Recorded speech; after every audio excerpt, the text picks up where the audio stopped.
Hi, I'm Ryan Suckow. I'm here with Dave Sappelt of the Louisville Bats. We're going to talk a little bit about his season so far. Dave, first half of the season, just completed. What's your overall impressions of this team so far this year?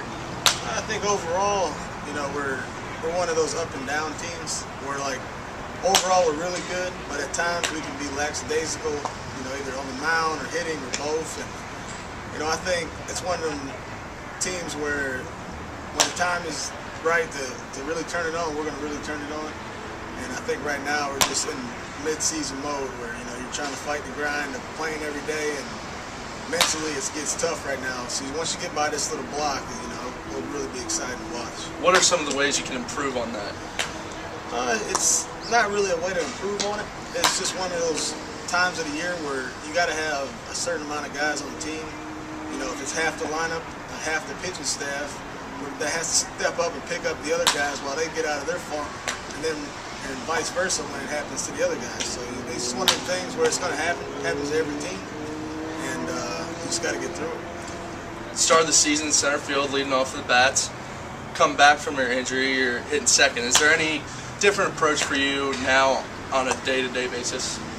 No, it's I just got a little more pre-warm-up drills I have to do, but it's pretty much the same thing. I don't think I lost any beat since I left, or anything is affected because of the injury. I just think it just was some time off. Not a big deal. Oh, is there any difference between hitting in the second hole for you as opposed to leading off?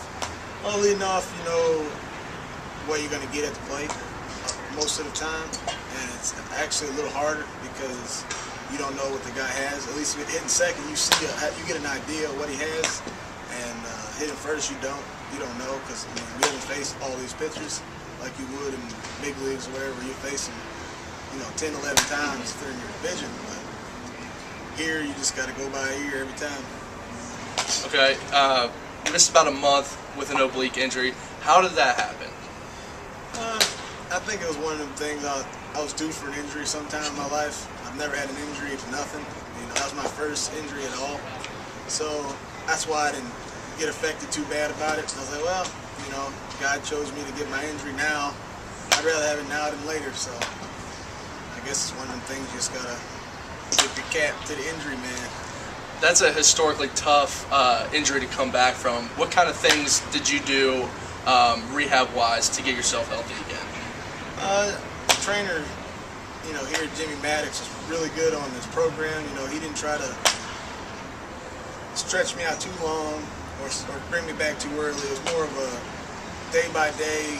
I got a certain program that I have to do, and I didn't go from it at all, which was good. So, I felt like they handled it really well. I'm back here and I'm stronger than actually my core is. I did 1,000 amps a day.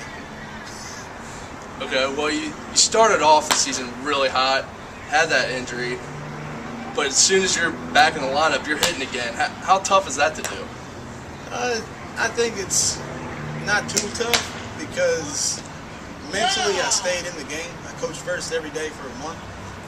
So mentally I was in the game, and it's like I tell all the hitters, if they're not hitting well, I say, well, the bat's always bigger than the ball, so you should never struggle. A lot of people would say 2010 for you in Carolina, and then you got called up here would be your breakout year. Would you say that? I think last year was my breakout year, and I think this year was just prove me that year wasn't a flop, a fluke or whatever. But I didn't come into this season. The only thing I come into this season worried about is getting to the big leagues. I wasn't worried about what my numbers are going to look like, because they're going to be there, but it's whether if you're going to get the call or not. And that's the only worry I really have. But that's a big worry. But I just got to play through it. So. In that 2010 season, you were named the MVP of the Carolina League. What does that award mean to you? It's a big achievement for me personally, because it just shows that. MVPs, I've been MVP before in different sports and different levels of college. It's just, you're not the best, you don't have to be the best player on the team, but you're going to give that team the best chance to win every day. And I felt like last year, for the Carolina Mudcats, every game I was giving my team a chance to win, whether it was bunting a guy in from third, or hitting ground ball where you're supposed to hit him, sacrifice flies, 2-out RBIs. It's one of them things where you're the best player for your team. And I felt like I did a good job last year at that. I'm still trying to incorporate that to this team.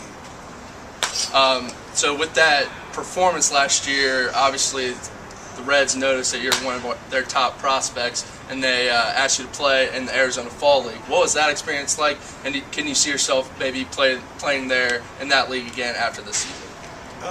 It was a great experience. There's a lot of talent in that league, but I think it was one of the leagues where you really couldn't tell a player talent hitting-wise because there was so many fastballs thrown. Like, it was more of a showcase kind of deal? It was more fastballs in that league, so there wasn't not a lot of adjustments that need to be made at the plate. If you can hit the fastball, you're going to hit good in that league. That doesn't mean you're going to hit good in the season the next year. If you go up there and you're hitting the fastball, you're going to hit 400 in that league. But the talent there was pretty amazing. But overall, I don't want to go back this week. I want to go to winter. I'm going to go back to winter ball. Gotcha. Make some money. Gotcha.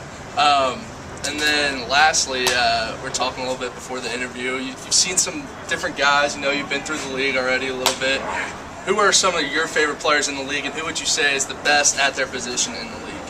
The best at the position in the league, and the guy that's probably most ready right now, that he, in my opinion, should be in the league, is Kozar. In our team, I've seen all the shortstops, most of the part in this league, either in lower levels or this level, and he's probably the one guy that's offensively, defensively, steals bases, and he's very mature for his age. He's one of them guys where he shouldn't be in his league. What about Zach sets him apart from the other shortstops in the league? Well, if you look at the other shortstops in the league, they're one-way players. They either can't play defense and they can hit, or they play defense and they can't hit the ball in. He's one guy that, as you can see by his numbers, and every day, he can really swing the bat and play defense. He makes unbelievable plays in short. And every time they hit the ball to him, there's 2 outs, I'm already beating him in. So I know it's an out. When you got that guy in the middle, that's one of the things where tip your cap. That's Dave Sappelt. He just put his stamp of approval on Zach Kozar. Let's hope that he and Dave Sappelt get the call up to the Reds at some point this season. For BatsBaseball.com and theBatSignal.com, I'm Ryan Suckow. Thanks for watching.